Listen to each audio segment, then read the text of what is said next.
Election لڑنا جرم بن گیا، تحریک لبیک پاکستان کے لیے بری خبر، ایک اہم رہنما کو قتل کر دیا گیا۔ اس ویڈیو میں ہم اسی کے متعلق بات کریں گے۔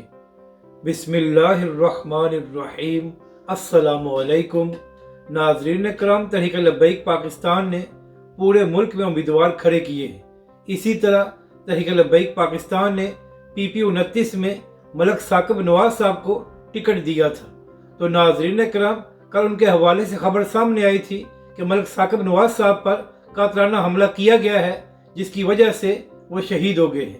تو ناظرین کرام، یہاں پر سوال یہ ہے کہ کیا الیکشن لڑنا جرم ہے کہ ایک نوجوان کو اس طرح شہید کر دیا گیا ہے؟ ناظرین کرام، کیا حکومت اور ادارے سو رہے ہیں؟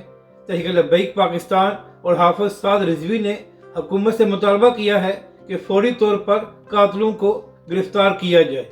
اپنی رائے کا ضرور اظہار کریں کہ آپ کو یہ ویڈیو کیسی لگی، اور ہمارے اس چینل کو بھی سبسکرائب کریں۔